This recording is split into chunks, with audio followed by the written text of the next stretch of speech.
तो दोस्तों, भारत के वैज्ञानिकों ने एक बार फिर से भारत की तकनीक का लोहा पूरी दुनिया को साबित करके दिखाया है और एक बार फिर से एक ऐसा हथियार बनाकर तैयार कर लिया है जो कि दुश्मन देश की नौसेना में भगदड़ मचाकर रख देगा। दरअसल आप सभी जानते हो कि दुनिया के कई सारे देश, यहाँ तक कि भारत भी अपनी नौसेना के लिए न्यूक्लियर पावर सबमरीन को बनाता है। और दोस्तों, इन बड़ी बड़ी सबमरीनों में सबसे बड़ी दिक्कत क्या आती है कि एक तो लगभग 4 से 5,000 करोड़ के अंदर एक ही सबमरीन बन पाती है और उतने में भी दुश्मन देश से लड़ाई के अंदर यदि यह सबमरीन टारपीडो द्वारा नष्ट कर दी गई तो भारत या फिर किसी भी देश को काफी ज्यादा नुकसान उठाना पड़ता है। इसलिए भारतीय वैज्ञानिकों ने सोचा कि क्यों ना एक बड़ी सबमरीन बनाने की बजाय एक बड़ी सबमरीन की कीमत में क्यों ना 10 से 12 की संख्या में छोटी छोटी सबमरीन को बनाया जाए, जिनको बोना पनडुब्बी कहते हैं। और दोस्तों, आजकल दुनिया के कई सारे देश अपनी नौसेना में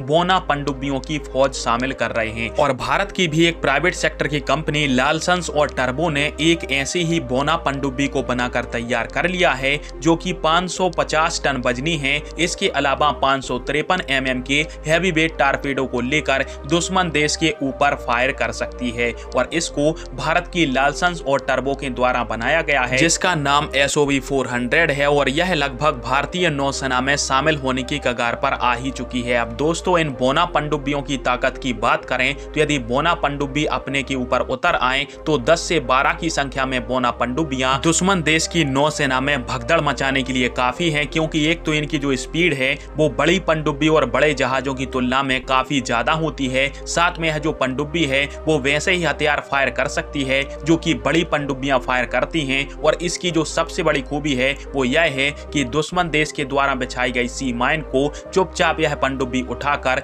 दुश्मन देश के जहाजों के रास्ते में ही बिछा देती है, यानी दुश्मन का जो हथियार है वो उसी के खिलाफ यूज कर सकती है। और यह इतनी साइलेंट किलर होती है कि दुश्मन देश की बड़ी पनडुब्बी के बिल्कुल नीचे चलती रहेगी और दुश्मन देश को इसके बारे में कानो कान खबर नहीं मिलेगी। और जो टारपीडो एक बड़ी पनडुब्बी फायर करती है, उसी टारपीडो को यह पनडुब्बी फायर करके दुश्मन देश की पनडुब्बी और जहाजों को तबाह कर सकती है। और इसलिए बोना पनडुब्बी के कॉन्सेप्ट पर भारतीय वैज्ञानिक बहुत जोरों शोरों से काम कर रहे हैं। फिलहाल में आप सभी के इस टॉपिक के अंदर क्या राय है और क्या भारत को अपनी नौसेना के अंदर बोना पनडुब्बियों की एक फौज रखनी चाहिए? कमेंट बॉक्स में फिर आवाज दीजिएगा। वीडियो देखने के लिए धन्यवाद। जय हिंद, वंदे मातरम।